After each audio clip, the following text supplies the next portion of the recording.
Friends, we are discussing about the physical features of the South Asia.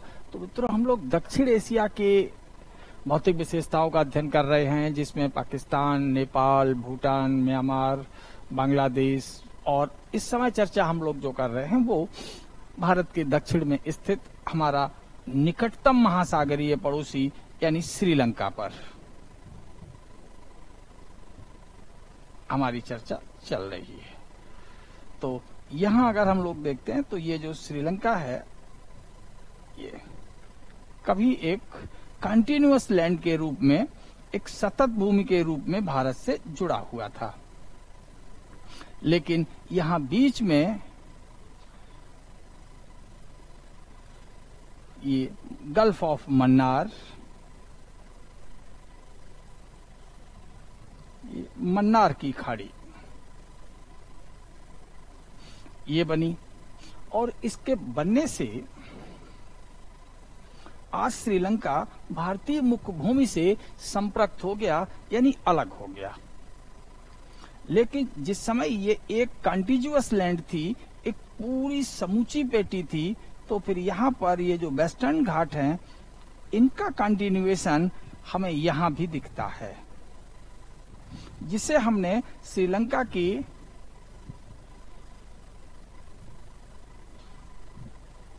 Candy hills के नाम से बताया है।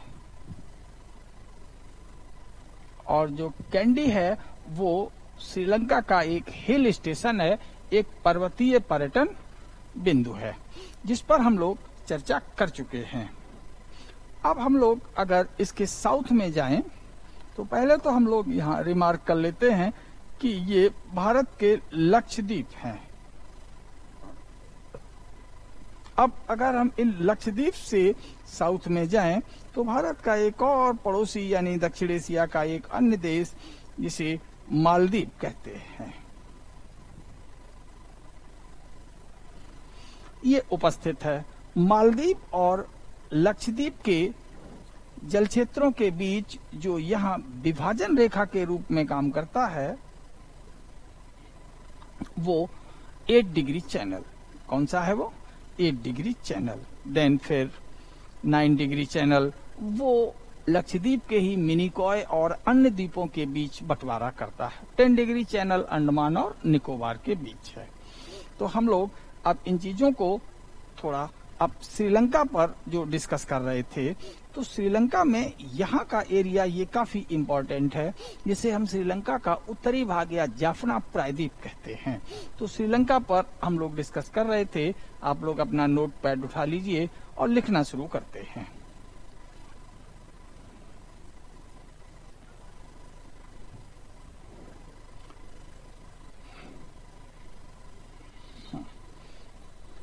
श्रीलंका का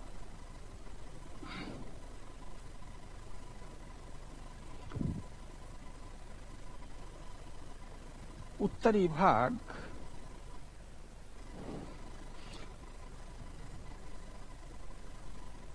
जाफना प्रायद्वीप कहलाता है।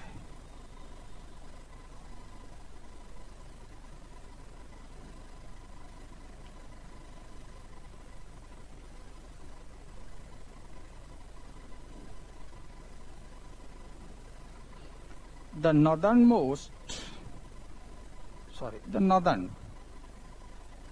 ऐसे कह सकते हैं, northern most part of Sri Lanka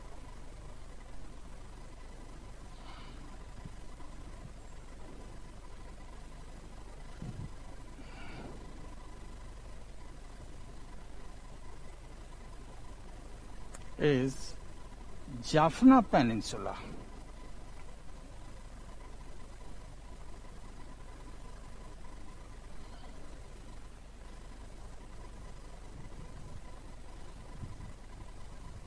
ये जाफना प्रायद्वीप है।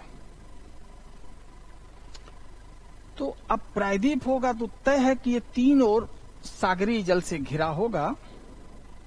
अगर हम इसके मैप को थोड़ा बड़ा करके बनाएं तो हमें ये श्रीलंका इस रूप में दिखाई देता है, ऐसे।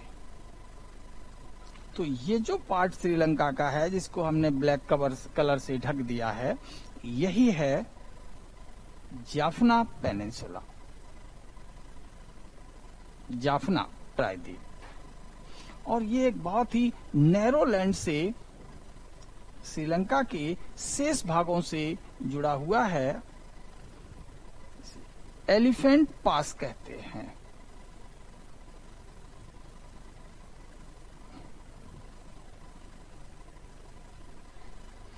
तो एक तरीके से जाफना प्रायद्वीप और शेष श्रीलंका की भूमि के बीच एक स्थमस सा है, एक नैरो लैंड की कनेक्टिविटी है, जिसे हम एलिफेंट पास कहते हैं। लिख लें। जाफना प्रायद्वीप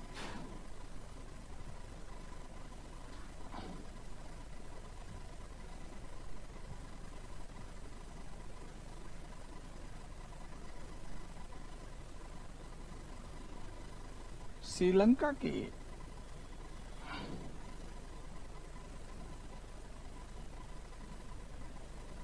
मुख्य भाग से या मुख्य भूमि से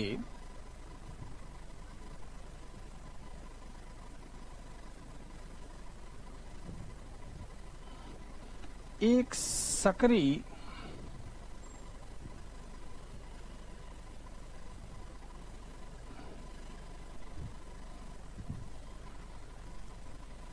स्थलीय, एक सक्रिय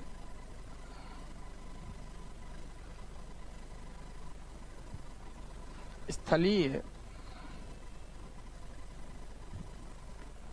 गलियारे से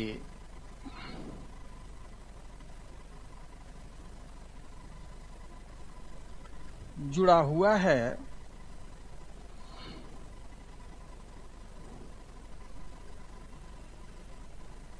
जिसे एलिफेंट पास कहा जाता है। ये है, तो एलिफेंट पास हो गया इसका नाम।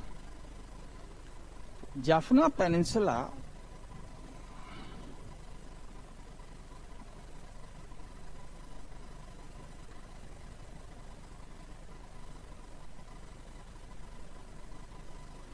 is connected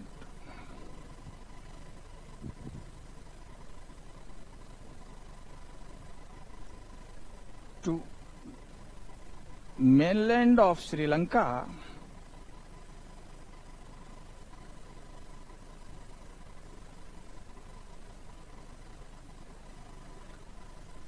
by a narrow land passage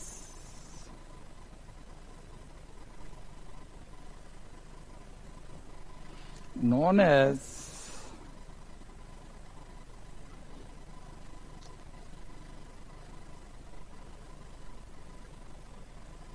elephant Pass. इसको एलिफेंट पास कहते हैं। तो ये जाफना पेनिनसुला। अब अगर हम लोग मैप पर श्रीलंका को देखें, ये आ जाए। अब आपको ये विजुअल होगा, थोड़ा और बड़ा कर दें और विजुअल हो जाएगा। नॉर्दर्न पार्ट ऑफ ये श्रीलंका की बात हो रही है। तो अगर हम लोग इस पैसेज को देखते हैं, तो this passage is what Elephant Pass. इसी को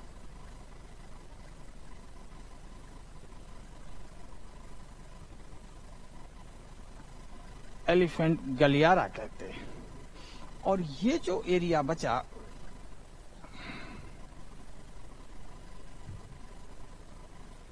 रफली अगर हम इसको ऐसे डिनोट कर दें, तो this is what Jaffna peninsula. ये जाफना प्रायद्वीप हो गया।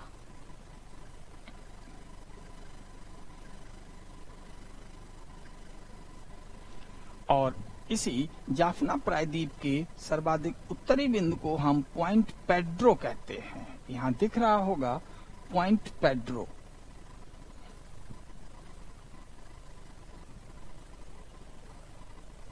This is the Point Pedro. और ठीक इसके आप लोग जानते ही हैं, ये पाक स्ट्रेट है, EALK, दिस इज द पाक स्ट्रेट। अब हम लोग अगर श्रीलंका के अन्य भागों को देखें तो उत्तरी भाग श्रीलंका का लो लाइन एरिया है, निचली भूमि है, जिसे हम नॉर्दर्न पार्ट ऑफ श्रीलंका कहते हैं, also known as the Vavuniya region. और then this is the north central part, ये नॉर्दर्न का मध्य भाग है जहां अनुराधापुर स्थित है।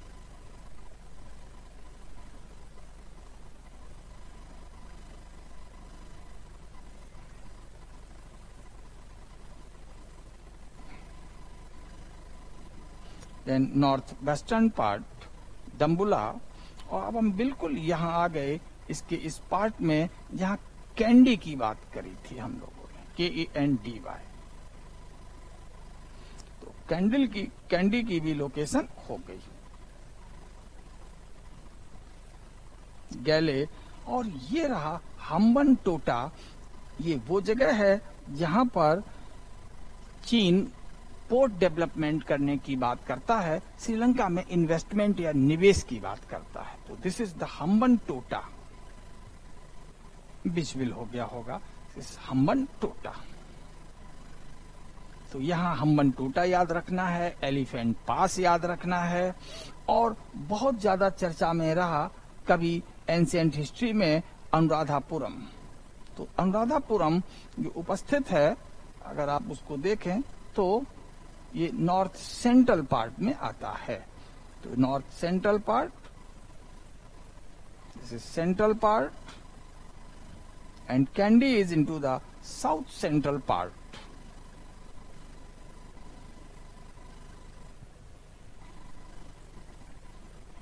And at its southern coast there is a Hambantota. अब हम लोग इन पॉइंट्स को लिख सकते हैं। तो जाफना पेनिनसुला हो गया।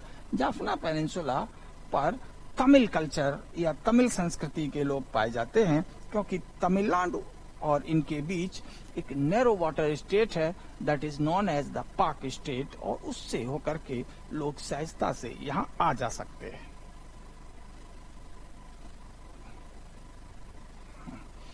देन हम लोग जो बात लिखते हैं, द नॉर्दर्न पॉइंट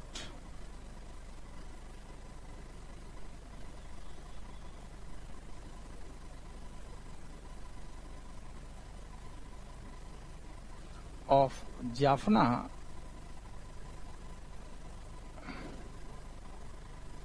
is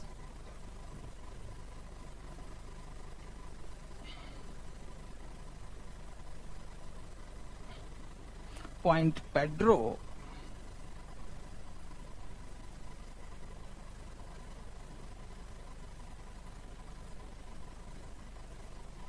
अब अगर पॉइंट पेड्रो की बात करते हैं तो located at the coast of bay of Bengal, that is located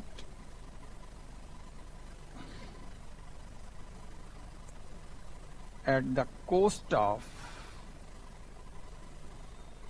bay of Bengal.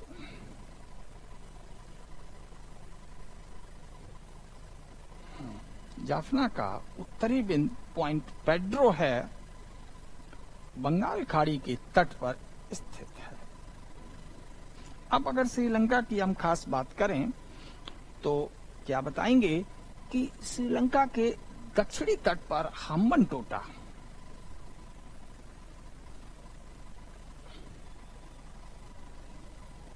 हम्बन टोटा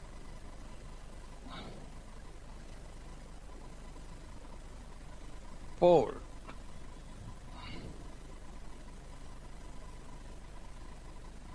is located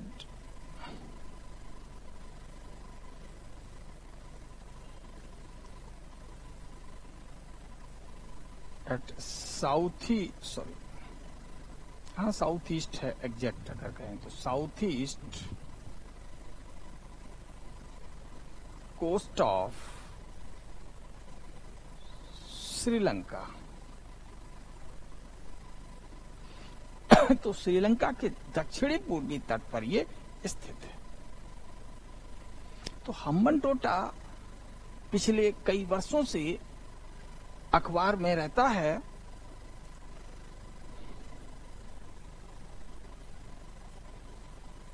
हम्बनटोटा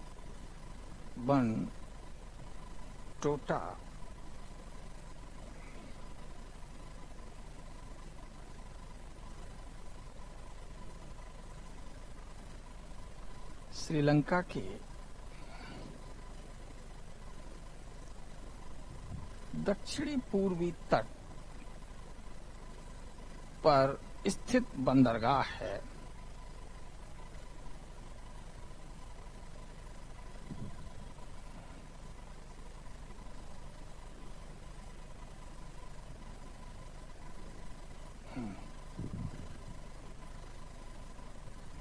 तो ये क्यों है? तो simple, Hambantota is in the news because of the investment made by China for the development of this port.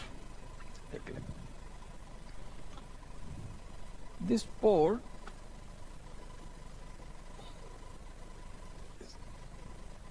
in newspaper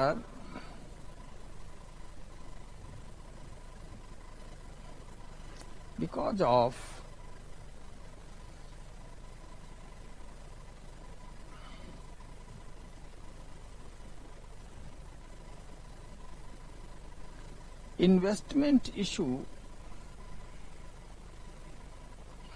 investment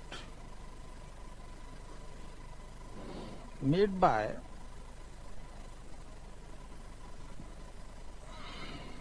being made by China at this place. तो इस स्थान पर चीन के द्वारा पोर्ट के विकास के लिए at this place for the development of the port,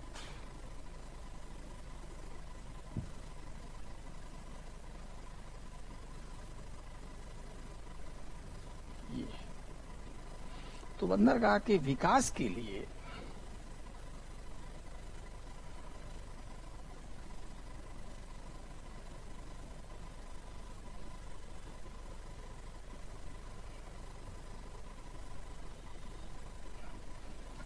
चीन के द्वारा किया गया निवेश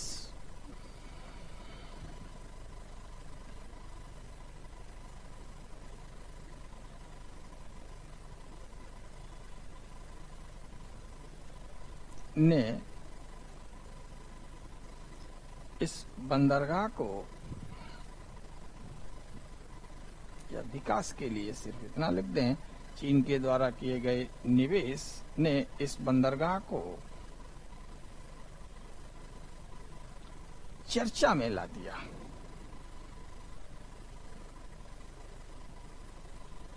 और खासकर ये भारत के लिए एक बड़ी चर्चा का विषय बना, चर्चा में ला दिया, क्योंकि रंगून, हम्बनटोटा और पाकिस्तान के तट पर स्थित ग्वादर ये पर्ल ऑफ स्ट्रिंग के 3 मुख्य बिंदु हैं।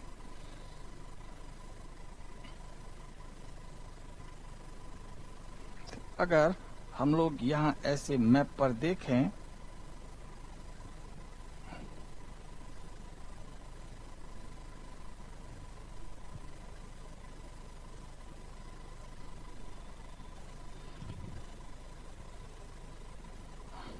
तो 3 पॉइंट्स लगा दें। पाकिस्तान के कोस्ट पर ग्वादर, श्रीलंका के कोस्ट पर हम्बनटोटा और यहाँ उपस्थित यांगून या रंगून। ये इस पूरे कड़ी के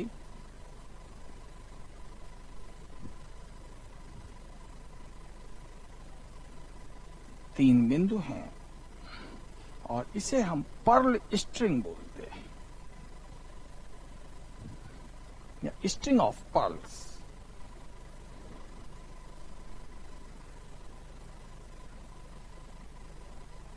यही मोतियों की माला है हिंद महासागर की, all string of Indian ocean.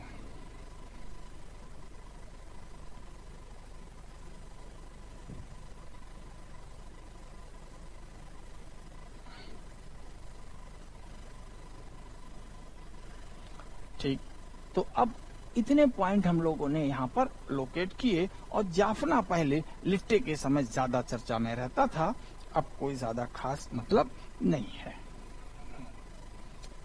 Next, अब हम लोग चलते हैं मालदीव की ओर।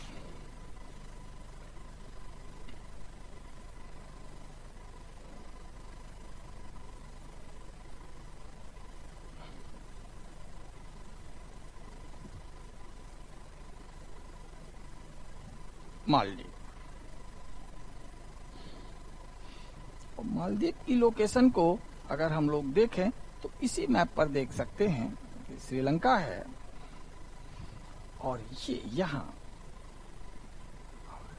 लक्षद्वीप है। लक्षद्वीप का ये एक आइलैंड यहाँ साउथ में पड़ा रहता है, that is known as Minicoy. ऐसे यहाँ कावारत्ती, अगाती, ये सभी आइलैंड्स हैं। So this is known as Minicoy.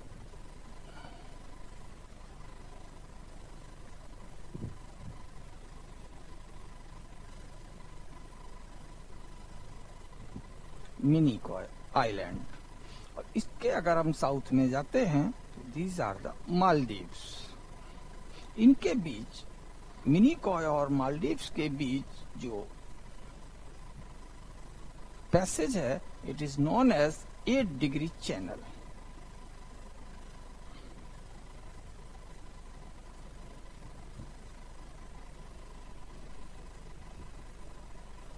ये 8 डिग्री चैनल कारण है कि जो 8 डिग्री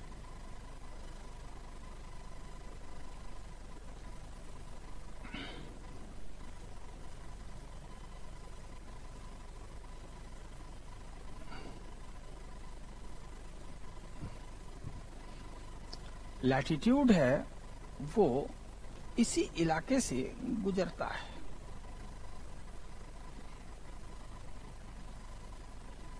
ये इंडिया को थोड़ा और साउथ की ओर आपको यहाँ एक्सटेंड करना होगा, ऐसे, और उसी हिसाब से आपको श्रीलंका को भी, तब ये लैटिट्यूडनल लोकेशन क्लियर हो जाएगी, क्योंकि mainland of India 8 degree 4 minute तक जाती है। सो this is what 8 degree north latitude.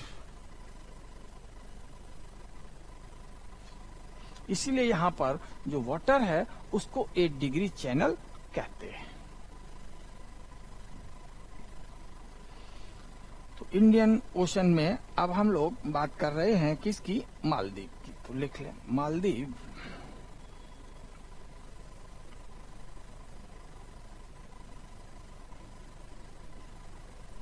is located in Arabian Sea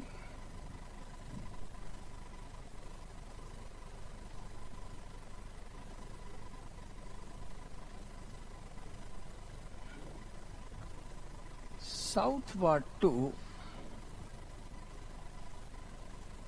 8 degree north latitude.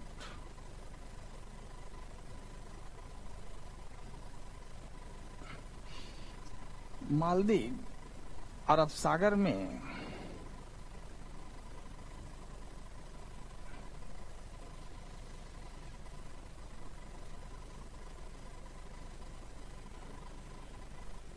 आठ डिग्री उत्तरी अक्षांश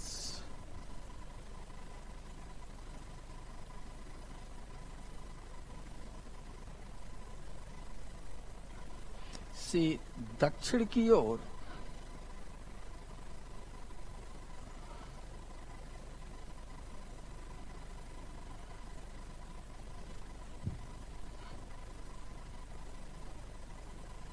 अवस्थित है।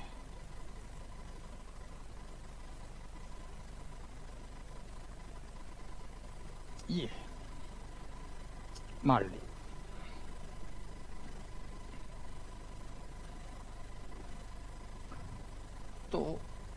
ये हमारे लक्षद्वीप के मिनिकॉय द्वीप से 8 डिग्री चैनल द्वारा पृथक होता है।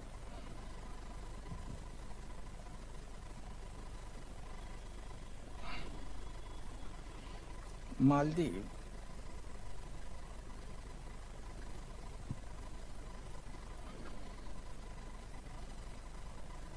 and Minicoy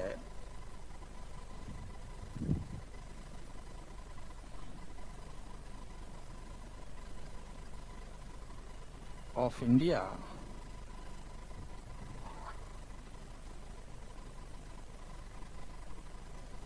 got separated by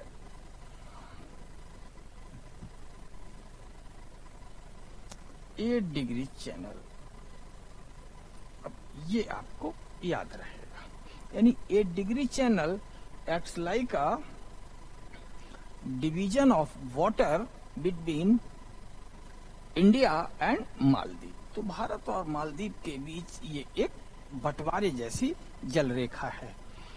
लेकिन वहीं सुनते हैं हम लोग 9 डिग्री, तो 9 degree it is with in the territory of the India. तो 9 डिग्री चैनल भारत के अधिकार क्षेत्र के अंतर्गत आता है।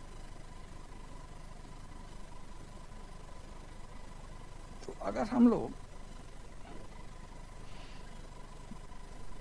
यहां इंडिया के मैप पर जाते हैं,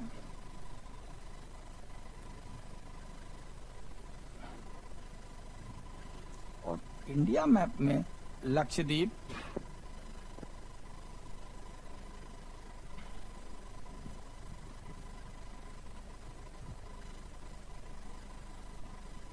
यूनियन टेरिटरी का मैप देखें,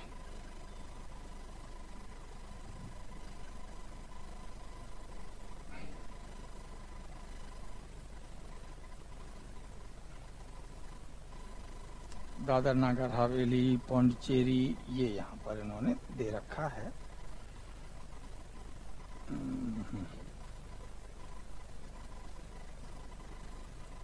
माहे वगैरह दे रखा है, इसको नहीं दे रखा है। हम लोग इसको कट कर देते हैं। अंडमान का है ये area. this one, and you can see or trace just in front of Kerala. Kerala के पास भी मैंने कट कर दिया।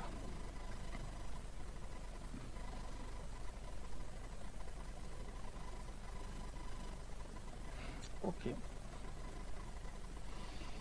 Now we can turn for again up to the simple map। हम लोग अपना ड्रॉ कर लेते हैं। तो separated by the 8 degree channel. तो 8 डिग्री चैनल पर हम लोगों ने इसको देखा।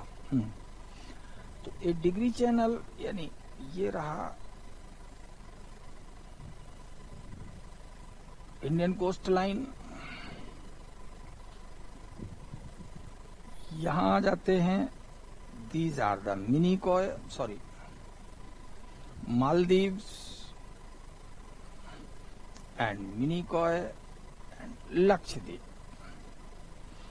तो ये एरिया हो गया सब किसका, Lakshadweep. And this area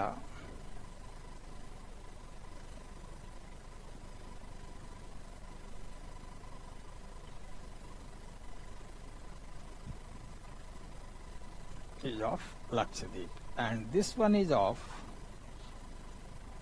Maldives, and in between these two the water is 8 degree channel.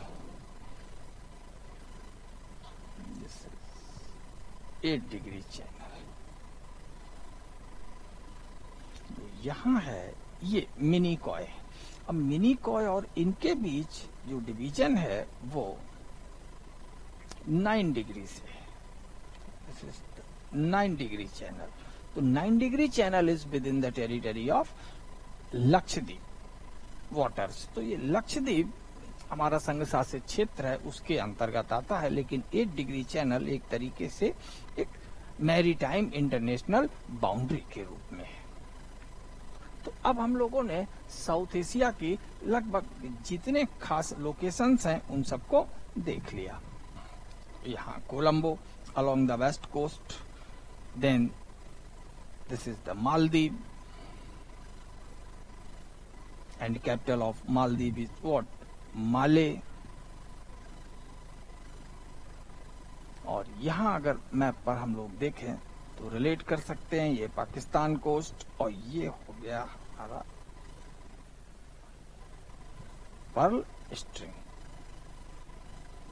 तो पर्ल स्ट्रिंग में कौन नहीं आता? तो इट इज नॉट माले। माले या मालदीव इसके अंतर्गत नहीं आते। अब हम लोग चलते हैं वेस्टर्न एशिया, पश्चिम एशिया।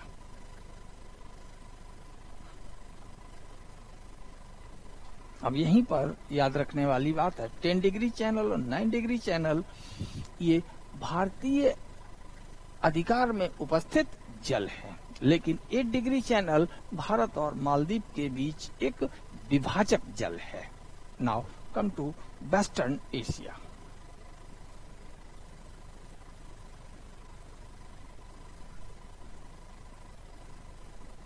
पश्चिम एशिया अब बहुत आसान है अगर हम लोग पश्चिम एशिया के मैप को देख लें। तो यहाँ अगर हम लोग इंक्लूड करें इस मैप को तो इसमें Iran, UAE, Oman, Yemen, Saudi Arab, Iraq, Jordan, Syria, तुर्की और ये 2 छोटे देश यहाँ पर जॉर्जिया, आर्मीनिया और कैस्पियन सी पर स्थित अजरबैजान, ये इतने जो देश हैं वो पश्चिम एशिया के अंतर्गत आते हैं। चलिए, पश्चिम एशिया का जो सबसे पूर्वी देश है, जो उसका सर्वाधिक पूर्व तक विस्तार है, वो ईरान है, और जो सबसे पश्चिमी देश है पश्चिमी एशिया का, जिसका सबसे मैक्सिमम यूरोप तक विस्तार है, वो तुर्की है। जरा लिखते हैं, पश्चिम एशिया के अंतर्गत वेस्टर्न एशिया इंक्लूड्स किसको? ईरान, पश्चिम एशिया के अंतर्गत एडिंग हो गई पश्चिम एशिया। तो पश्चिम एशिया के अंतर्गत क्या क्या आते हैं? ईरान, इराक,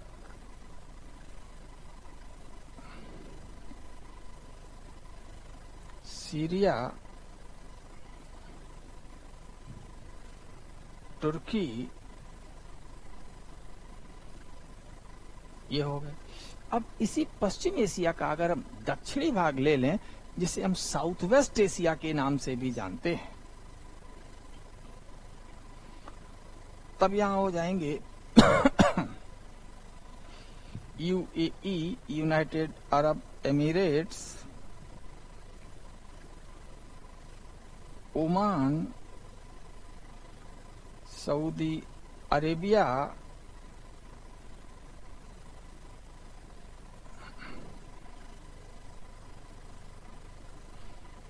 then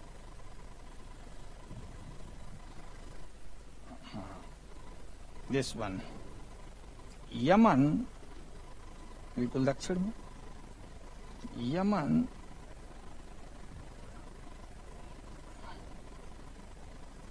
आप उधर जाएं, जॉर्डन,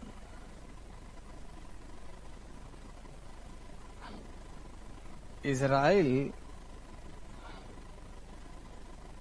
एंड पैलेस्टीन।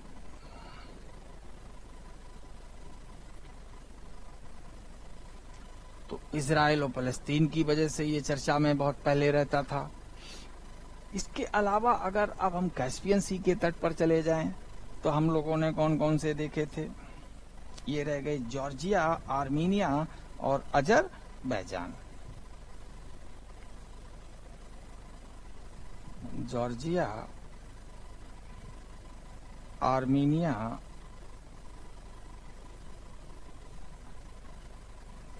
अजरबैजान, इतने देशों को हम लोग पश्चिम में शामिल करते हैं। तो इनमें जो सबसे बड़ा है क्षेत्रफल में, ये है लार्जेस्ट वन। एक और यहां बहुत छोटा सा छूट गया है, कुवैत और Bahrain, near the gulf of, Kuwait and Bahrain, ये भी है छोटे छोटे। तो इनमें लार्जेस्ट जो कंट्री है that is the Saudi Arabia. इनमें सबसे बड़ा जो देश है क्षेत्रफल के आधार पर वो सऊदी अरेबिया है। तो पश्चिम एशिया में बहुत सारे कंट्री यहाँ शामिल हो गए हैं। 1 2 3 4 5 6 7 8 9 10 11 12 13 14 15 16, हमें 16 नेशनलिटीज यानी 16 यानी 16 राष्ट्र हमें यहाँ दिखाई देते हैं, जिनमें सबसे बड़ा है सऊदी अरेबिया। अब इन सबको हम लोग थोड़ा आसपास के कॉन्टिनेंटल मैप के साथ देखें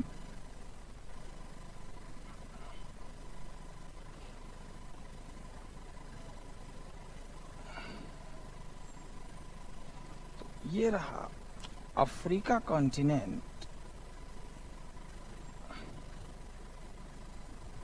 Mediterranean Sea, Red C,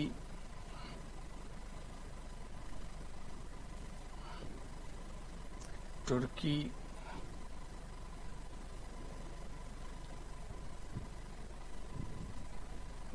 black Sea, small Sea of अजोब,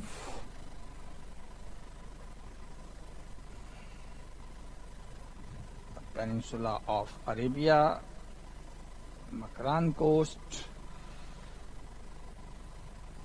Indian peninsula, this one. यहां अगर आ जाएं तो कैस्पियन सी। तो अब ये स्थितियां हो गई। यहां आ जाएं तो ये बलूच हिल्स,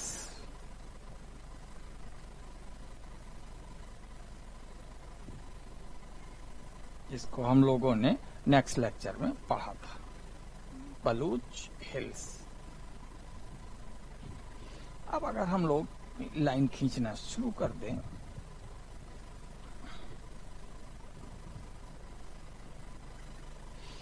ये हो गया इतना हिस्सा एशिया कॉन्टिनेंट का पश्चिमी भाग, वेस्ट एशिया। अब वेस्ट एशिया से लेकर के यानी कैस्पियन सी के साउथ से लेकर के अगर हम लोग यहां तक चले आते हैं तो यहाँ का जो डोमिनेंट कल्चर है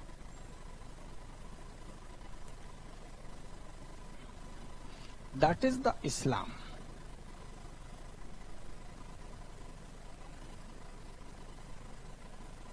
इसलिए इस पूरे को इस्लामिक वर्ल्ड या इस्लामिक रेल्म भी कहते हैं।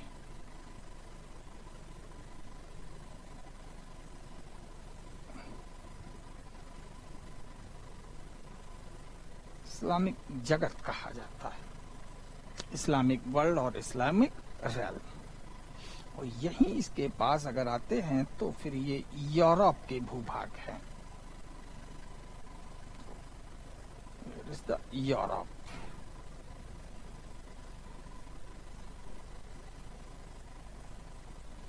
ये यूरोप के पार्ट हो जाएंगे इधर, और ये आपका हो गया Mediterranean C.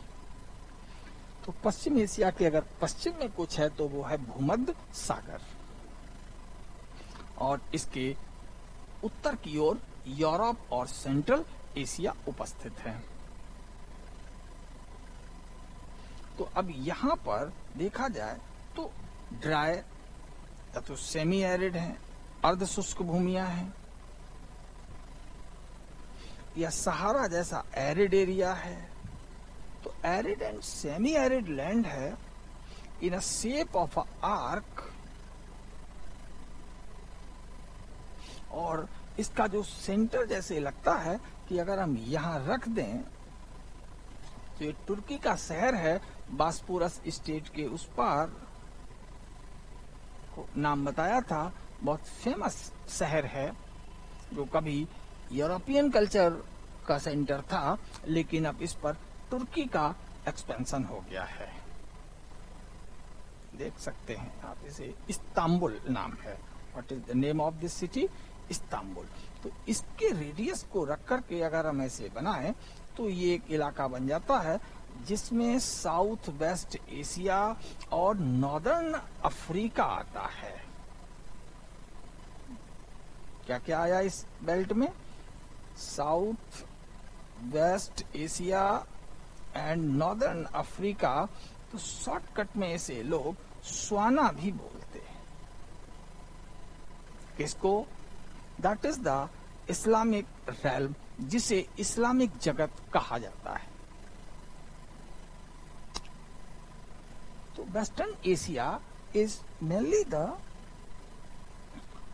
Islamic region from point of view of the culture, and this culture extends in the northern part of Africa.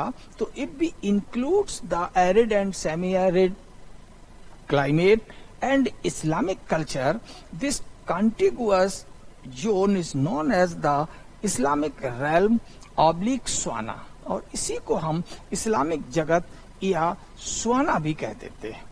कुछ लोग ये यूरोप है और यूरोप से ठीक इधर की जो लाइन खींचते हैं कि ये सब पूर्वी और पश्चिमी दुनिया का बंटवारा है।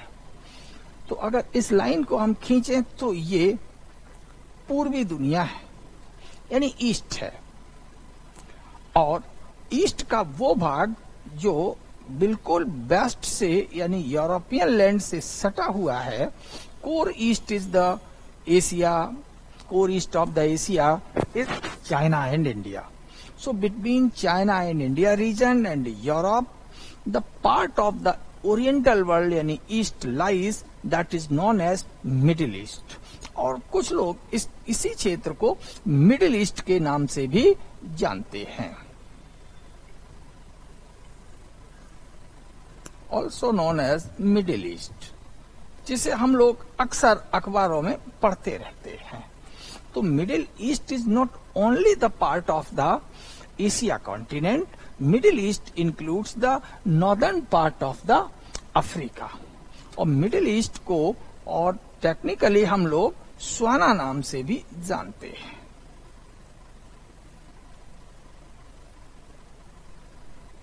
ये रहा मध्य पूर्व या मिडिल ईस्ट। तो पश्चिम एशिया मध्य पूर्व अर्थात मिडिल ईस्ट का भाग है। अगर हम लोग लिखना चाहें तो ऐसे लिख सकते हैं। पश्चिम एशिया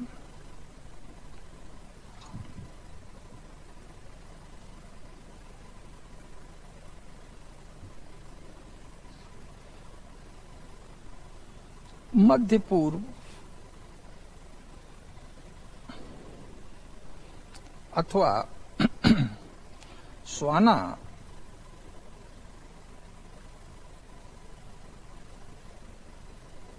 का भाग है।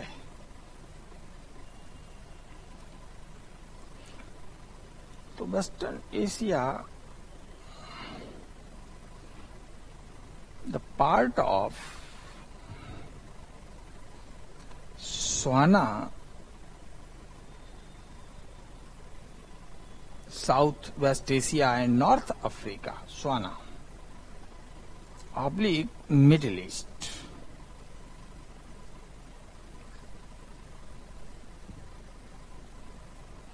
So it begins from the southern coast of the Caspian Sea in a shape of arc, goes up to the Atlas Range.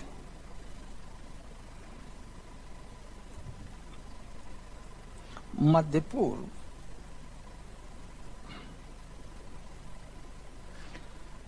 Caspian सागर के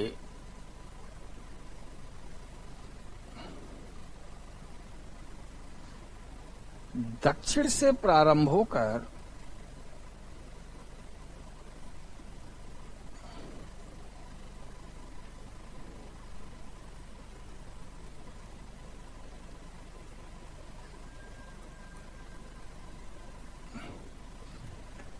चापनुमा आकार में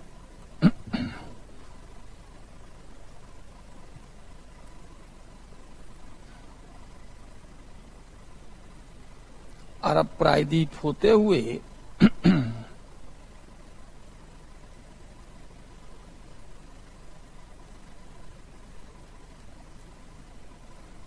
अरब प्रायद्वीप को सम्मिलित करते हुए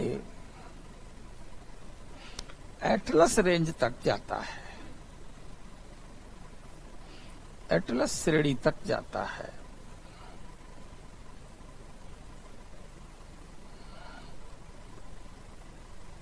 इसीलिए ट्यूनीसिया वगैरह में या इजिप्ट में हुई कोई राजनीतिक गतिविधियां या लीबिया में हुई कोई राजनीतिक गतिविधियां या मॉरिटानिया में हुई राजनीतिक गतिविधियां, ये सभी मिडिल ईस्ट की राजनीतिक गतिविधियों के नाम से जानी जाती है। तो middle east begins from the southern coast of Caspian sea, southern coast or southern shore of Caspian Sea.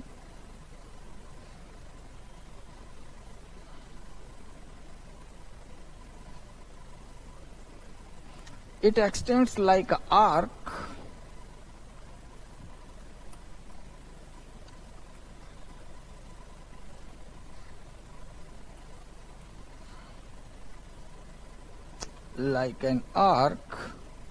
passing through the Arabian Peninsula,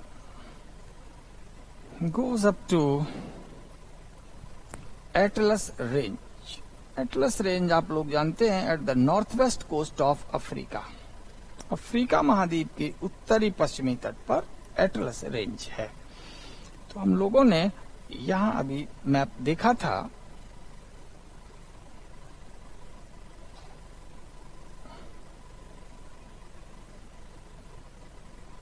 ये है एटलस रेंज।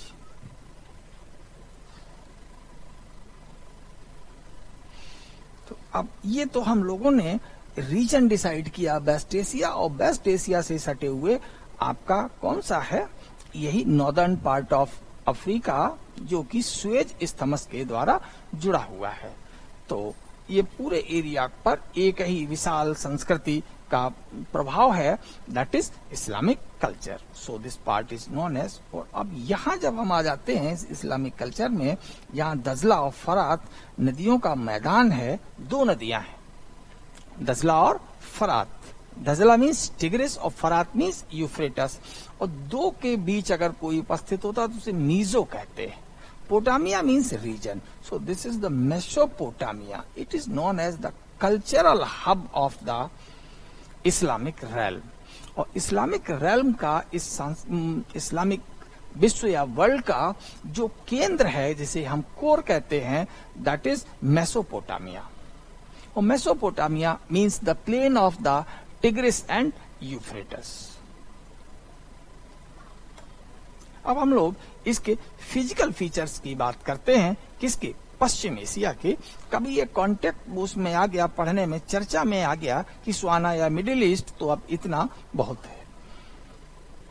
तो देन अब हम लोग यहाँ पर आते हैं, तो इसके खास जो फिजिकल फीचर्स हैं उसमें एक तो आपका है तुर्की का peninsula, that is also known as Asia Minor. So now we can go for the physical map of the Asia continent. अब हम लोग एशिया महाद्वीप के भौतिक मानचित्र की ओर चलते हैं। So this is the peninsula of Turkey, और एशिया माइनर पेनिनसुला ये नाम देते हैं। और इसी पर एनातोलिया प्लेट्यू है। देन जो इसकी दूसरी बड़ी फिजिकल फीचर होगी, जैसे हम लोग यहाँ देखेंगे, वो कौन सा पेनिनसुला होगा, अरेबियन पेनिनसुला। ये अरेबियन प्रायद्वीप, इसकी बात करेंगे। तो यहाँ अगर प्रायद्वीप की बात होती है तो आकार के आधार पर हमें दो प्रायद्वीप दिखाई देते हैं, एक तो एशिया माइनर और दूसरा जो हमें दिखाई देता है वो है अरेबियन पेनिनसुला। लेकिन अगर हम पर्वत और पठारों की बात करें तो फिर यहाँ हमें कई फीचर्स दिखते हैं। तो now first one, Asia Minor.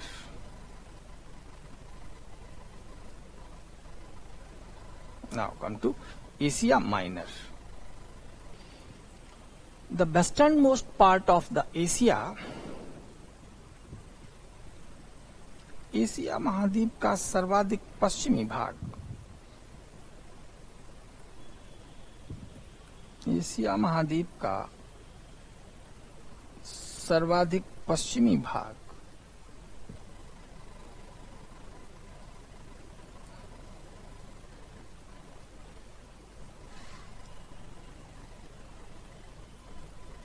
जो काला सागर तथा भूमध्य सागर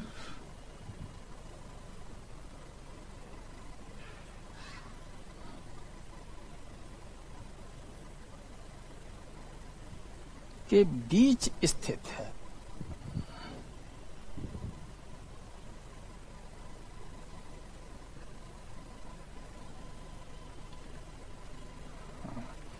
The westernmost part of Asia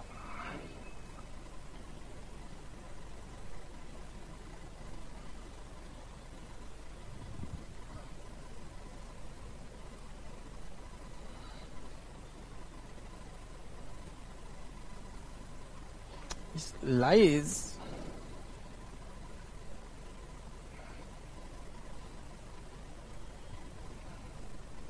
in between Black Sea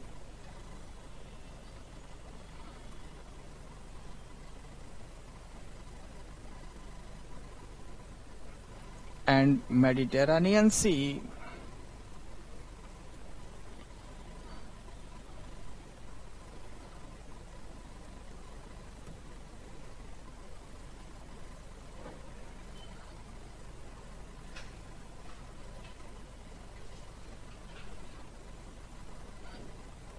तो काला सागर और भूमध्य सागर के ये बीच स्थित है। इस लैंड को, इस लैंड की सबसे खास बात है एनातोलिया प्लेट्यू, और यहाँ का जो देश है दैट इज तुर्की। यह प्रायद्वीप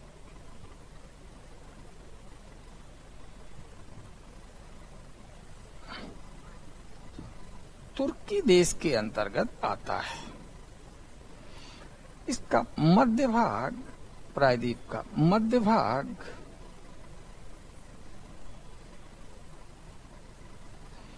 एनातोलिया पठार कहलाता है। एनातोलिया पठार कहलाता है।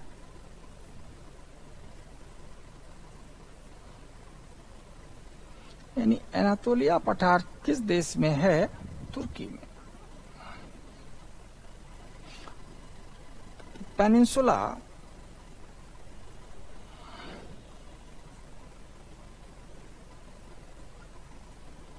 lies in Turkey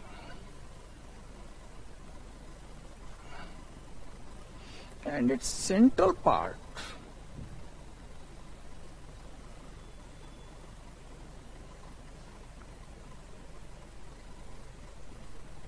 is called Anatolia Plateau.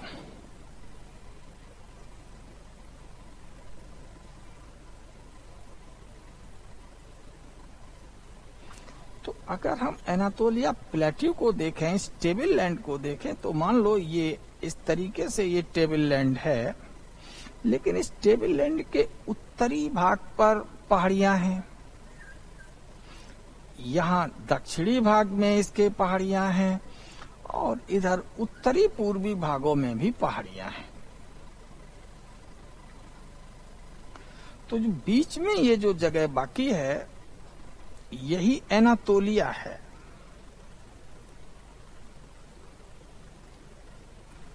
ये एनातोलिया है।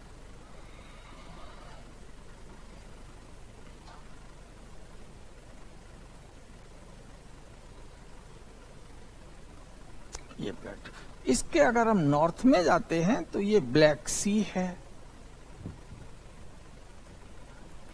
साउथ में मेडिटेरेनियन सी के हिस्से हैं, भूमध्य सागर है ये।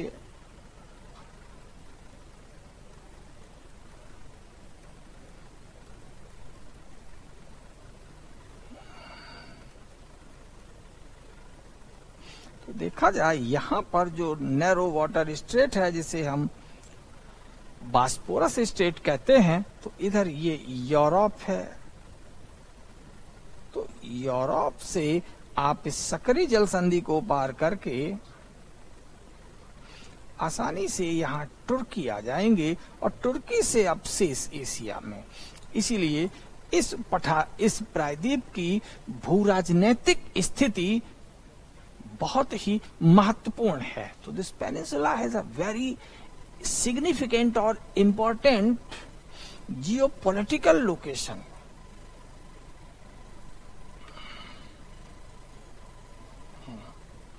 Asia minor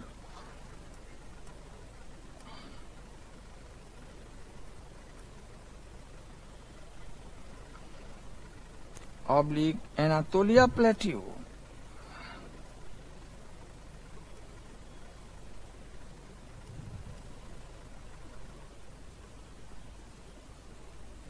is connected with Europe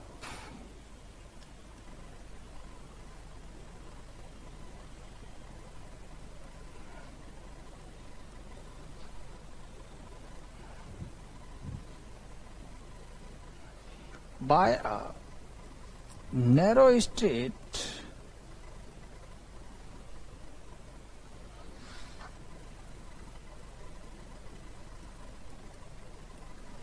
it is Bosporus Strait।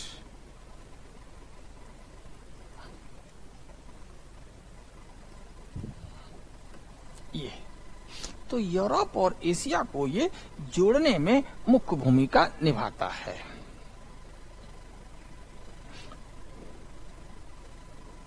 So it is an important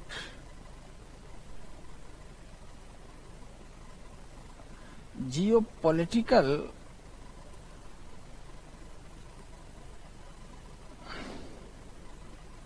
reason. यह एक महत्वपूर्ण भूराजनैतिक क्षेत्र है। अब हम लोग इस पर जाते हैं तो what is the capital of the Turkey. जो तुर्की की कैपिटल है दिस इज अंकारा।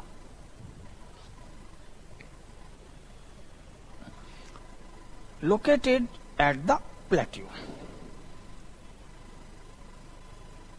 तो यहां हम लोगों ने इसको हिंदी में लिखना था। क्या लिखना था कि एशिया माइनर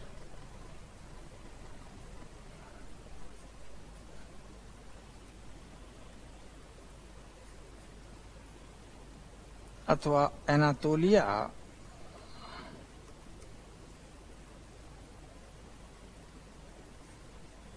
पठार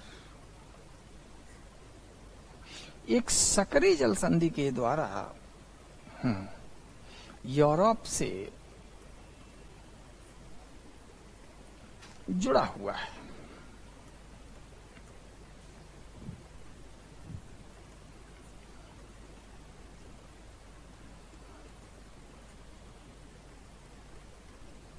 अक्सर हम जलसंधियों को विभाजन करते हुए देखते हैं, लेकिन यहाँ इस जलसंधि को हम दो भूमियों के जोड़ के रूप में व्यक्त कर रहे हैं, क्योंकि इस जलसंधि के उस पार आपने देखा है सिटी उपस्थित है इस्तांबुल, और इस्तांबुल है यूरोप में, but it is the territory of the तुर्की।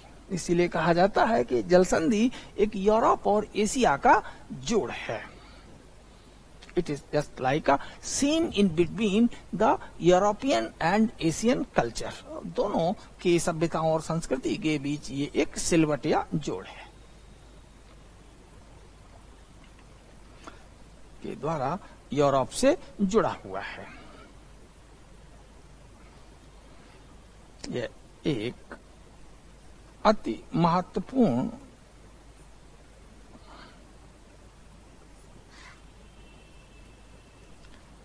भू राजनैतिक क्षेत्र है।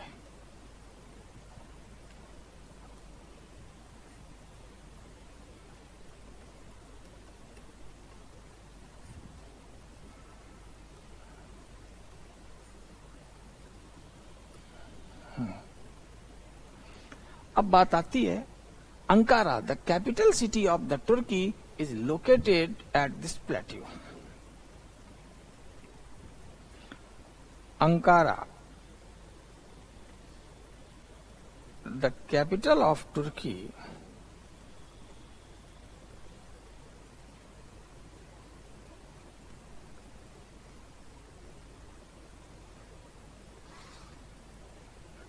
is located at Anatolia Plateau. Anatolia पर है।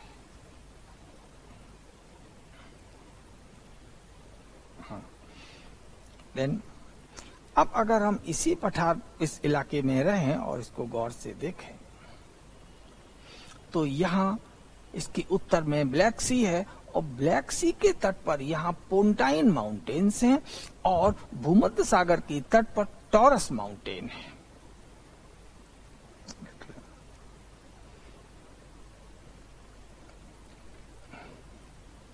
तो इसको लिख लिया।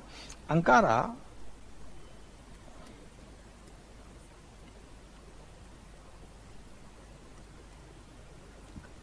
तुर्की की राजधानी है।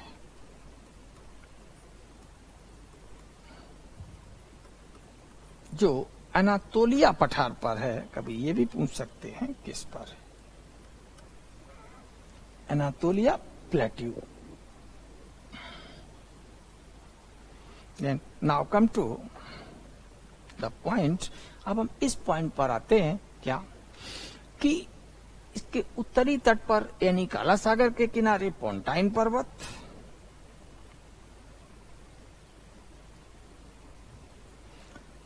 तुर्की के उत्तरी तट पर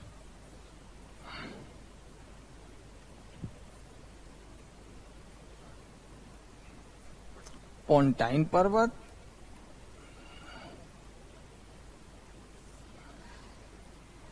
पोंटाइन माउंटेन तथा दक्षिणी तट पर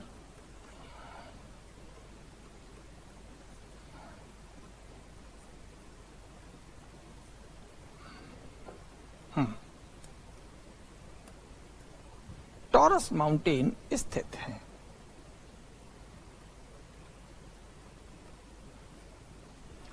टॉरस पर्वत स्थित है।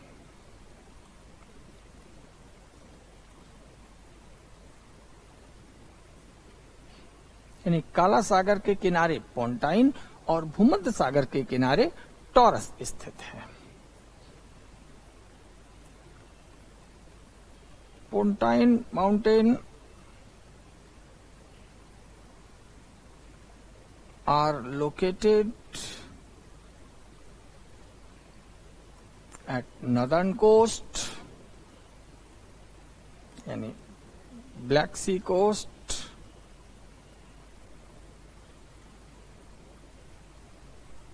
while Taurus mountains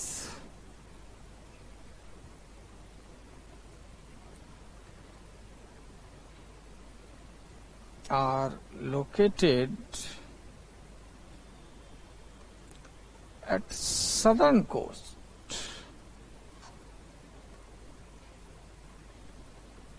ये दक्षिणी तट पर है। तो अगर हम इन चीजों को देखें और फिर मैप पर पहुंचे। तो हम थोड़ा मैप बार बार पहुंचे, थोड़ा बड़ा सा मैप बना दें। तुर्की, मेडिटेरेनियन सी,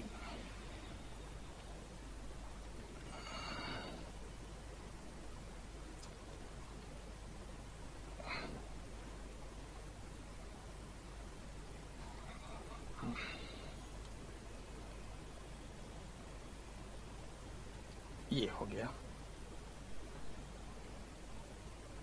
ये ब्लैक सी, दिस इज तुर्की। अब हम लोग अगर यहां आ जाएं तो ये गल्फ ऑफ पर्सिया, ये गल्फ है।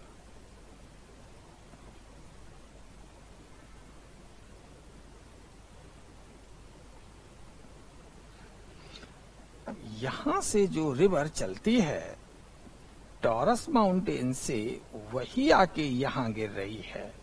इट्स नेम इज यूफ्रेटस और फिरात, यूफ्रेट्स भी कहते हैं।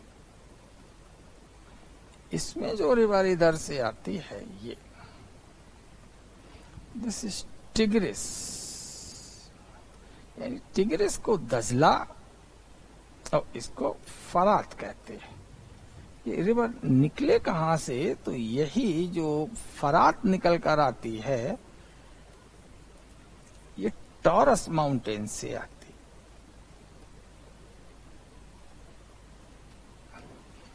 तो फरात नदी का उद्गम टॉरस पर्वतों से होता है और यह रफली पश्चिम से पूर्व की ओर बहती हुई गल्फ ऑफ पर्सिया यानी कि फारस की खाड़ी में गिरती है। अब हम इस इलाके को थोड़ा, इसको यहां को अब जूम करके दिखाते हैं, या इतने से दिख जाएगा। तो ये रहे रिवर एंड इट्स सोर्सेस।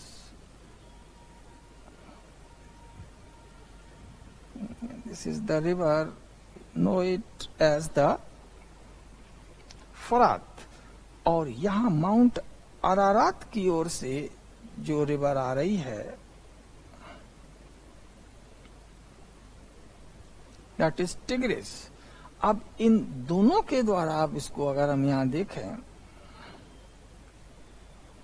तो जिस मैदान को बनाया गया है, this is the Mesopotamia plain. तो मेसोपोटामिया मैदान टिग्रिस और यूफ्रेट्स के द्वारा बनता है और इसी टिग्रिस के किनारे ही Baghdad, the capital of Iraq, स्थित। And these two rivers are the major और largest river of the western Asia. और यही दोनों नदियां इस पश्चिम एशिया की सबसे बड़ी या प्रमुख नदियां हैं। So since the ancient days they have remained the hub of the culture, इसलिए ये प्राचीन काल से सांस्कृतिक क्रोड के रूप में उपस्थित है। And nowadays it is taken as the Mesopotamia is taken as the hub of the Islamic culture, और मेसोपोटामिया को हम इस्लामिक कल्चर का, संस्कृति का कोर या क्रोड मानते हैं। और यहाँ टिग्रिस और यूफ्रेटस के मुहाने बिल्कुल मिल रहे हैं सी ऑफ पर्सिया में, यानी गल्फ ऑफ पर्सिया में। वहीं पास में कुवैत है, द स्मॉल कंट्री। यहाँ कुवैत के पास एरिया कम, लेकिन क्रूड ऑयल यानी पेट्रोलियम रिसोर्सेज ज्यादा हैं। और जहाँ रिसोर्सेज ज्यादा हो जाते हैं तो भले यूनिफॉर्म टोपोग्राफी बनी रहे, एक समान भू-आकृतियां बनी रहे, फिर भी अलगाव की बातें आ जाती है। Because the instigations given by the external forces, क्योंकि ऐसे क्षेत्रों को बाहरी शक्तियों से कुछ प्रेरणा मिल जाती है। तो हम लोगों ने जो यहाँ पर बात की वो इस इलाके की, खासकर माउंट अरारात की। तो माउंट अरारात से ये नदी आती है। अब इनमें अगर हमको समझना है तो पोंटाइन और टॉरस। तो पोंटाइन के दक्षिण से भी यहाँ वाटर रिसोर्स डेवलप होते हैं। टॉरस के भी होते हैं, और ये जो माउंट पीक है that is known as Mount Ararat. तो mount from the mount Ararat the river Tigris arise. Clear? तो टॉरस से क्या निकला? यूफ्रेटस। इसको लिख लिया जाए।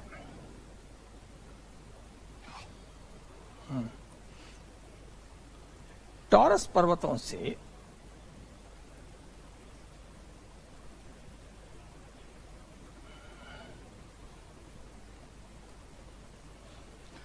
फरात नदी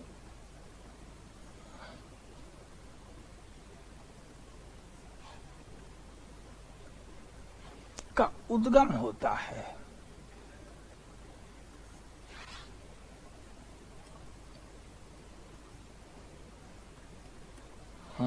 द रिवर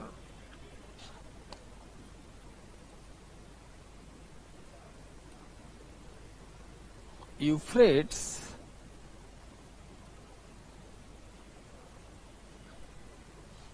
और फिरात originates from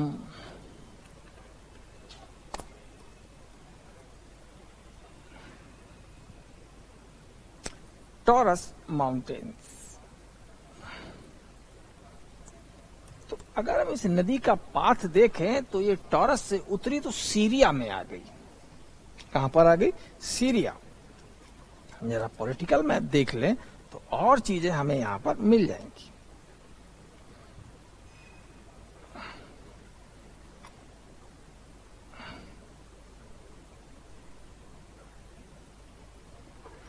तो ये है रिवर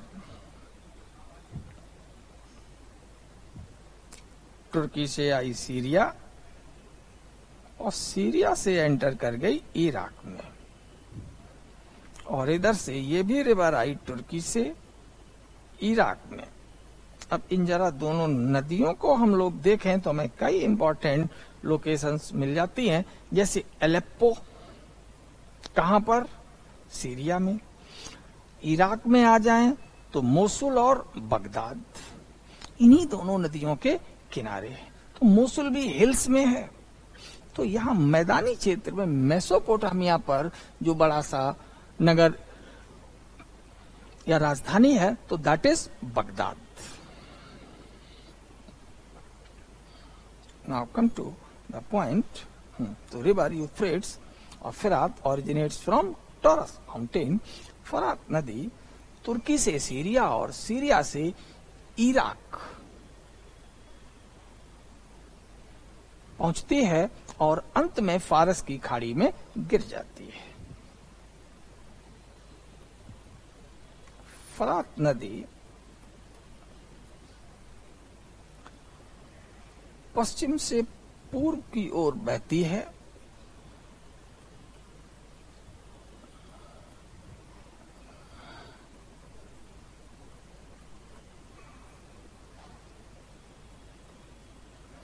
तथा तुर्की से यानी माउंट टॉरस से सीरिया और सीरिया से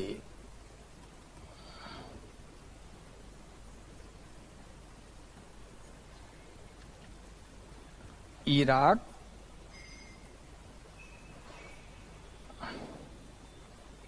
और इराक से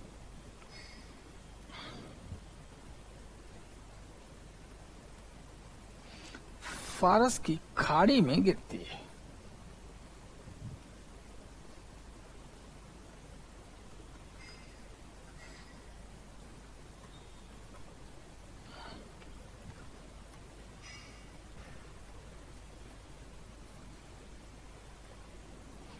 River Euphrates flows from west to east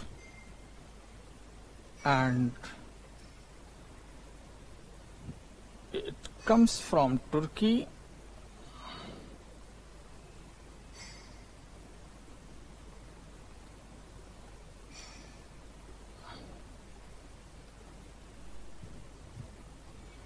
to Syria,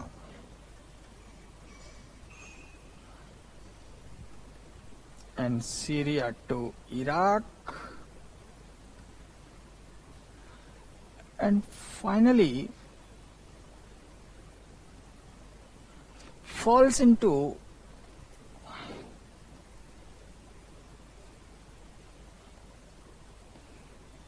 Gulf of Persia.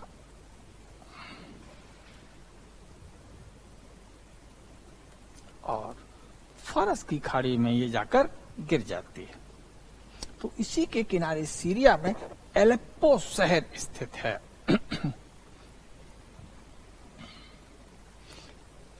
अक्सर चर्चा में रहा है Aleppo,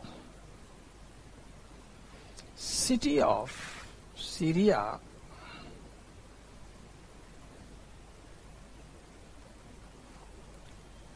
is located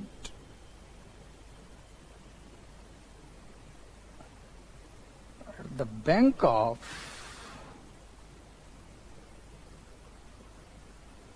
river Euphrates or Euphrates,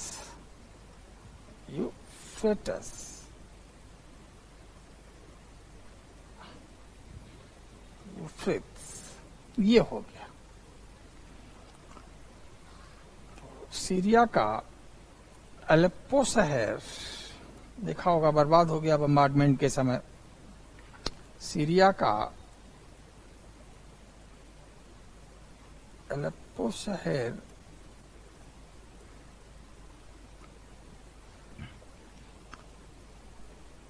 फरात नदी के किनारे स्थित है। फरात नदी के किनारे स्थित है।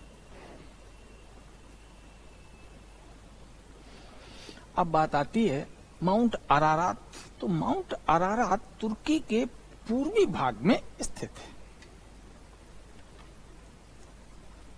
देख लें, these are the mount Ararat. यहां दो ये आपको वाटर बॉडी भी दिख रहे हैं पोंटाइन के साउथ में।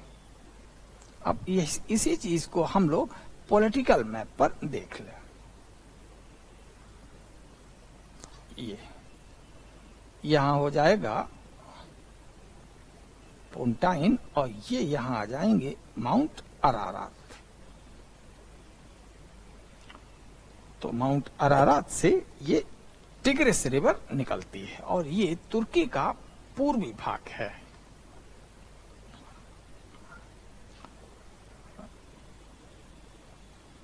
माउंट अरारात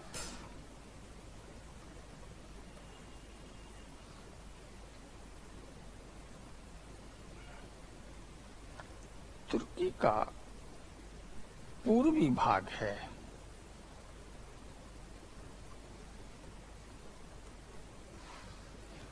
जिससे दजला नदी निकलती है।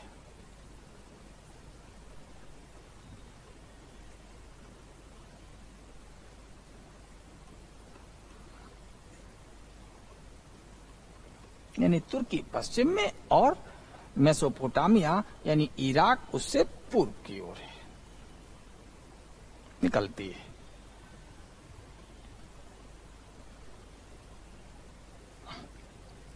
Mount Ararat is located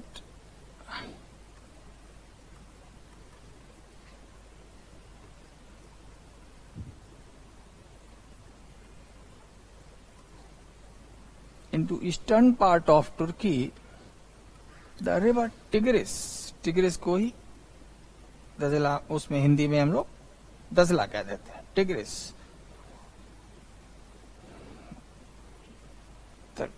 River Tigris arise from these mountains. अब बात आती है, इसके किनारे हमने देखे थे तो मोसुल और बगदाद नगर स्थित हैं।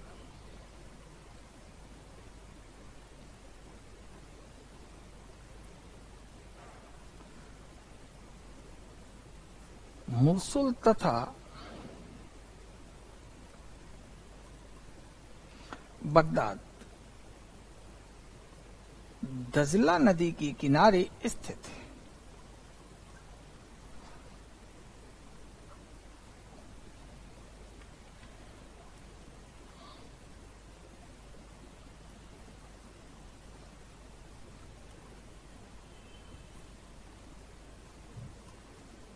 मोसुल पहाड़ियों में स्थित नगर है, तो मोसुल पहाड़ियां भी कहा जाता है इनको, और मोसुल शहर भी नगर है। जबकि बगदाद मेसोपोटामिया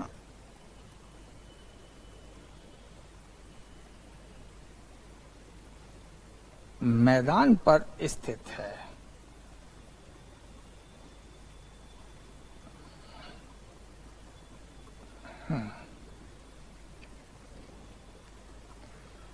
तो Mosul and Baghdad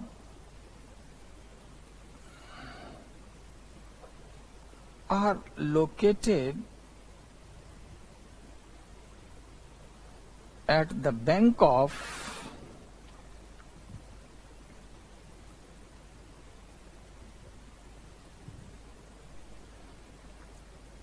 river Tigris. Mosul is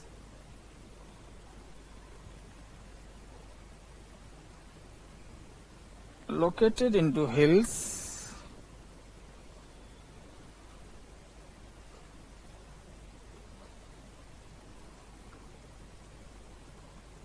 while Baghdad, ये इराक के बड़े फेमस शहर हैं, is located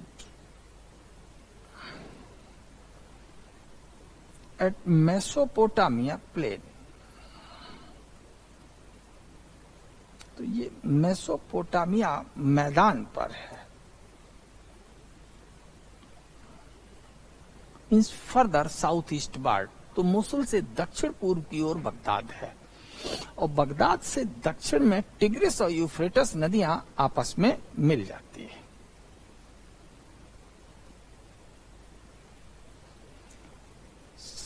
south east to Baghdad the Tigris and Euphrates meet together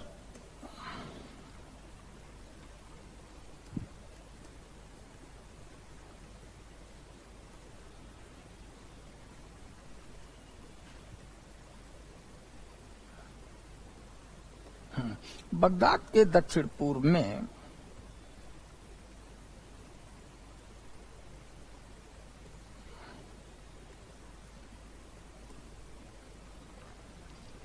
tigris और यूफ्रेटस नदियां, टिग्रिस और फरात, दजला एवं फरात का संगम होता है, यानी आपस में मिलती है।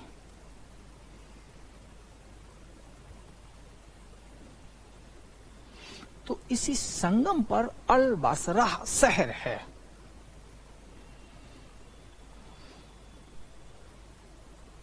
इसी संगम पर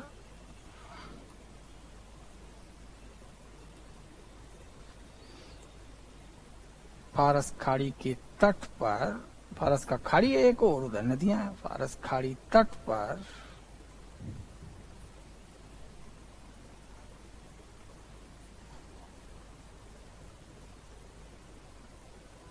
अल बसराह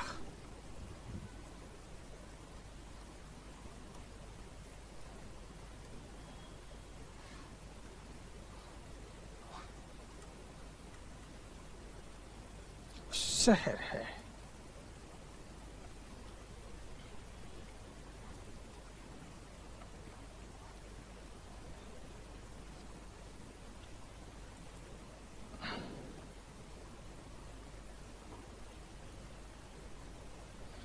At the confluence of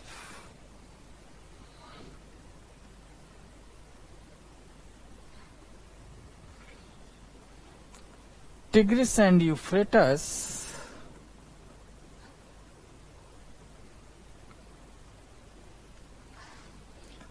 Al Basara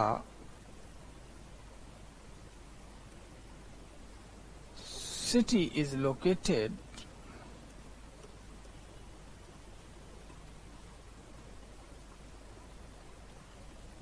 at the coast of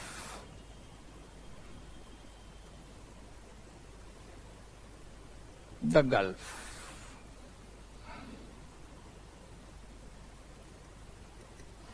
तो द गल्फ के किनारे ये शहर स्थित है।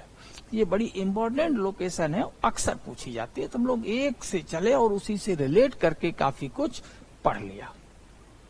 अब हम लोग दूसरे पेनिनसुला की बात करते हैं, अरेबियन पेनिनसुला।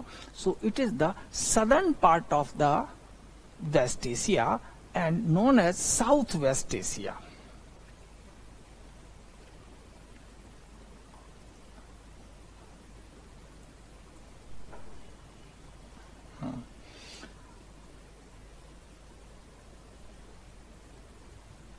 अरब प्रायद्वीप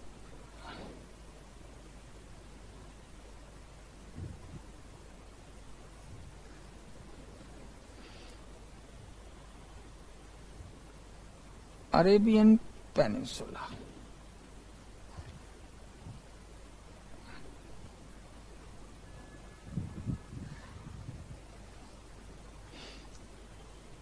यह पश्चिम एशिया का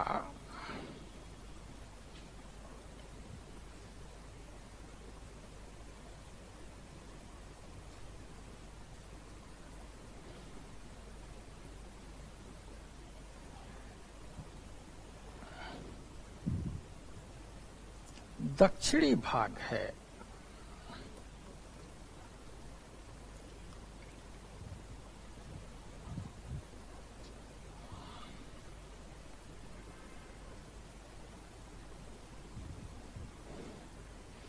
इसलिए इसे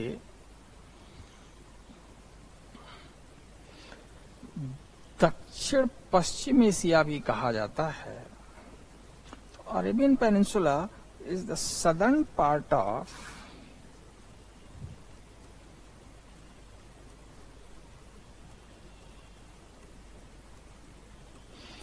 West Asia. So it is also known as Southwest Asia.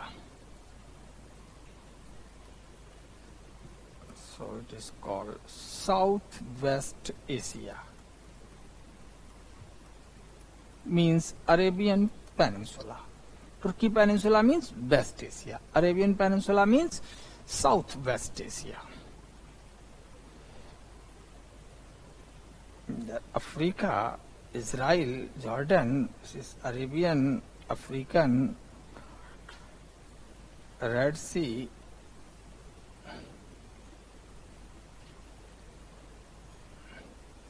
so we are discussing about this region.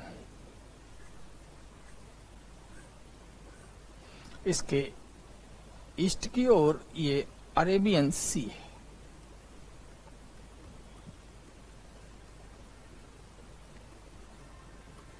और ये जो वाटर्स हैं द गल्फ कहे जाते हैं, और इसी कोस्ट को हम लोग माकरान कोस्ट कहते हैं। को अलग से डिस्कस करेंगे क्योंकि ये इस पेनिनसुला का पार्ट नहीं।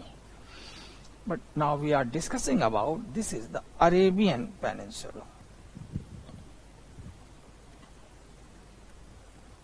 ये अरेबियन प्रायद्वीप है and it is separated from Africa by the Red Sea, और ये अफ्रीका से लाल सागर द्वारा अलग हो जाता है। तो इस प्रायद्वीप पर जो सबसे बड़ा देश है वो सऊदी अरेबिया है, और यह पश्चिम एशिया का भी सबसे बड़ा देश है।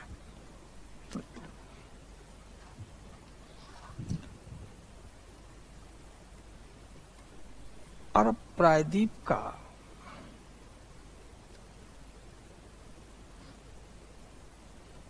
अधिकांश भाग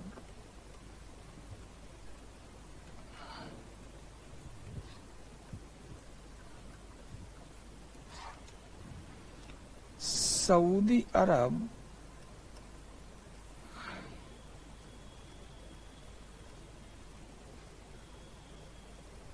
के अंतर्गत है।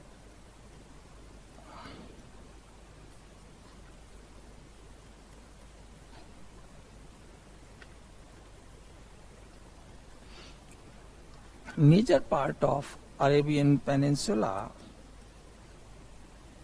is under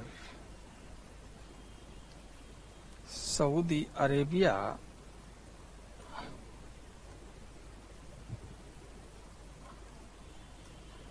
ये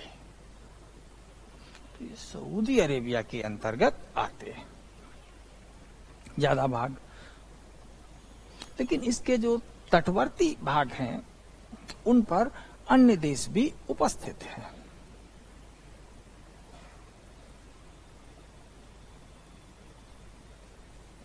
किंतु इसके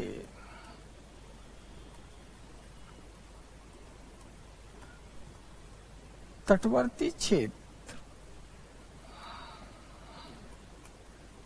पर अन्य देश भी या अन्य देश उपस्थित हैं।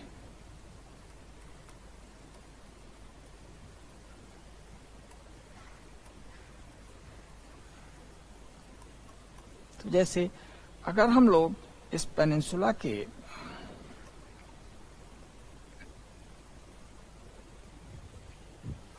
दक्षिणी पश्चिमी क्षेत्र पर जाएं, इस हिस्से पर जाएं, तो this is the Yemen, that's the capital is Sana.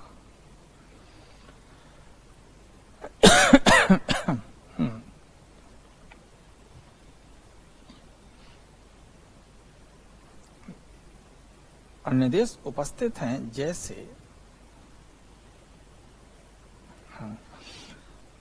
Other countries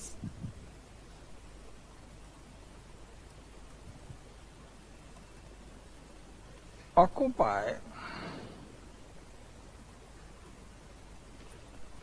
the marginal location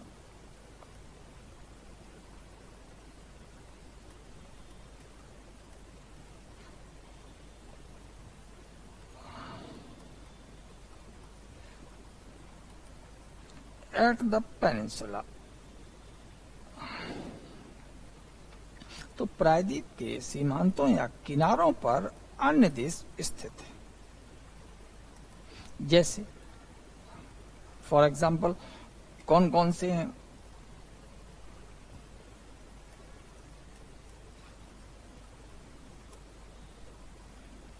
Yemen,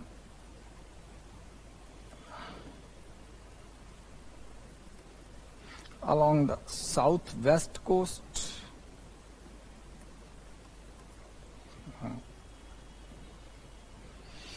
Oman,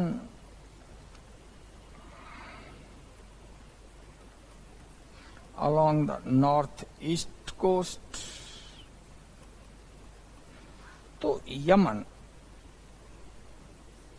दक्षिणी पश्चिमी तट पर, ओमान उत्तरी पूर्वी तट पर, और अगर हम अन्य देशों को देखें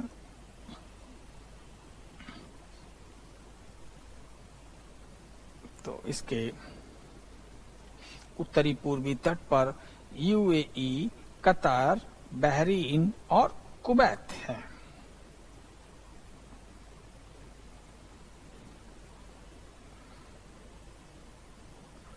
उत्तरी पूर्वी तट पर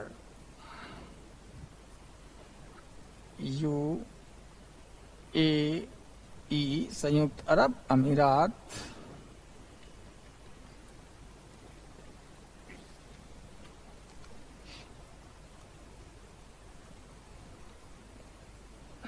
कतर, बहरीन और कुवैत।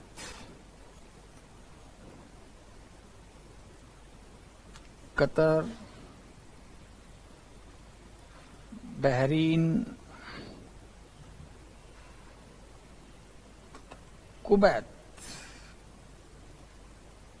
देश स्थित है।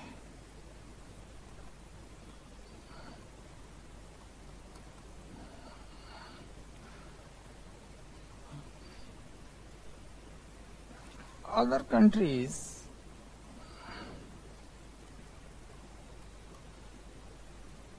at the northeast coast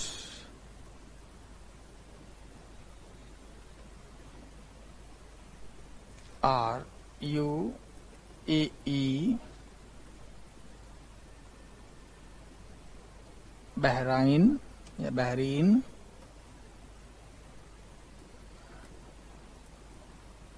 Qatar,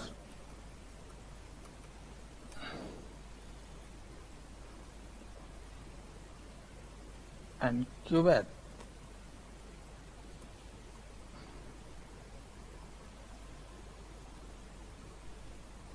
Located. तो इसमें अगर देखा जाए तो ये यहां आ जाए, दिस इज द यूएई। तो UAE is separated by the strait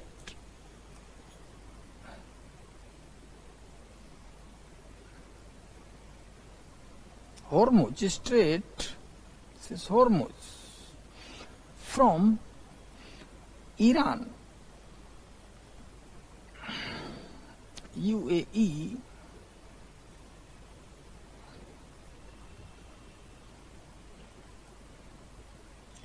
United Arab Emirates is a small triangular land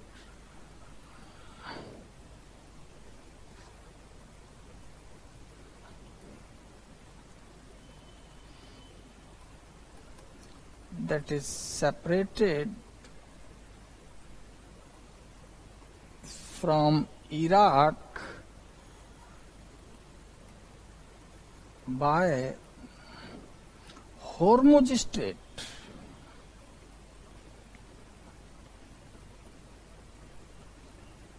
तो ये हॉर्मुज स्ट्रेट से अलग होता है।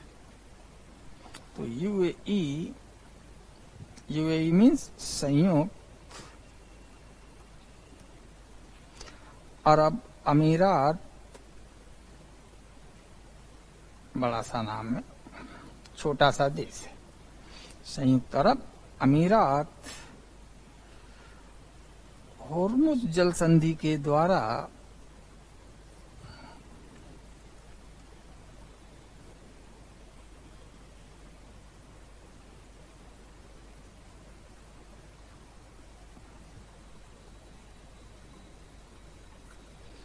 इराक से पृथक है।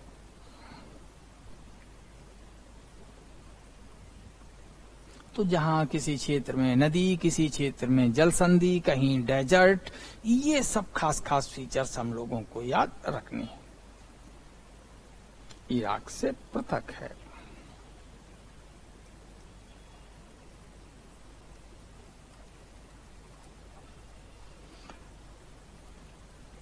अब बात आती है दैट वाज द अदन। तो अदन और Yemen is separated from Asia by the Bab al-Mandeb Strait. Yemen Bab el मांडेव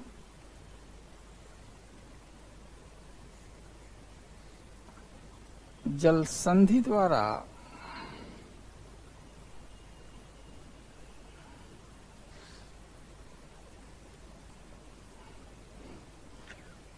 Africa महाद्वीप से अलग होता है।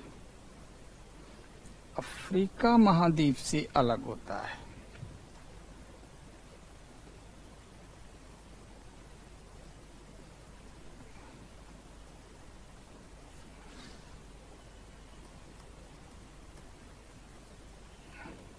यही है, फिर देख लें, ये अफ्रीका है, This is Yemen, and at the coast of Gulf of Aden, the city is Aden, but capital of the Yemen is Sana'a. So Port Aden is located at the Gulf of Aden, but Aden is not the capital.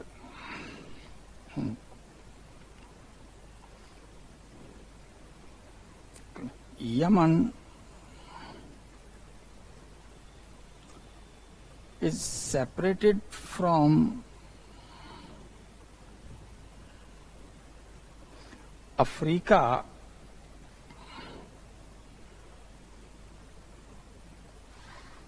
by Bab el-Mandeb.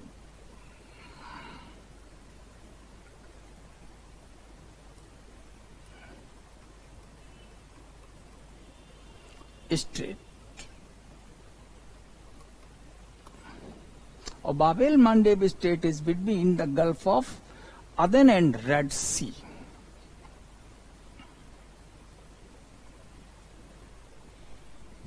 Bab el-Mandeb.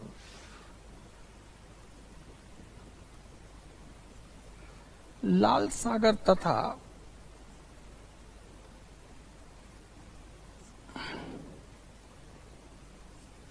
अदन खाड़ी को जोड़ती है। तो Bab el-Mandeb connects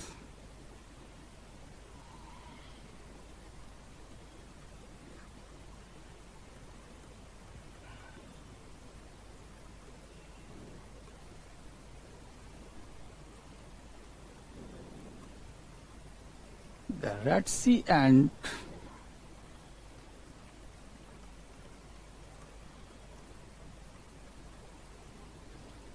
Gulf of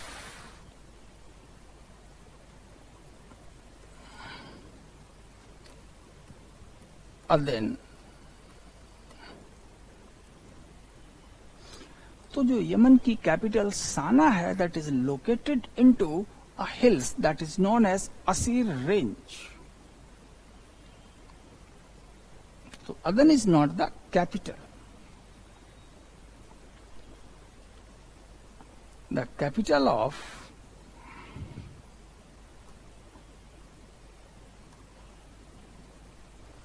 Yemen is Sana'a,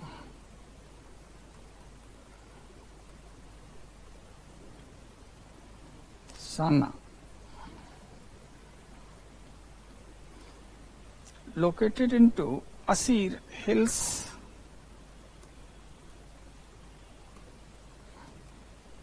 और Asir range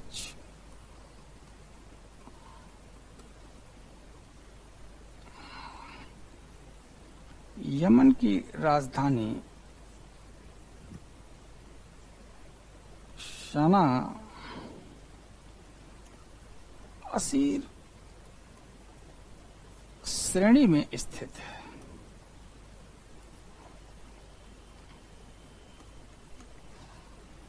ये सारी चीजें आपको दिख जाएंगी।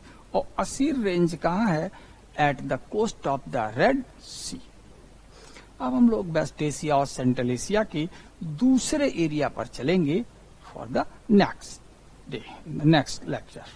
ऑलराइट।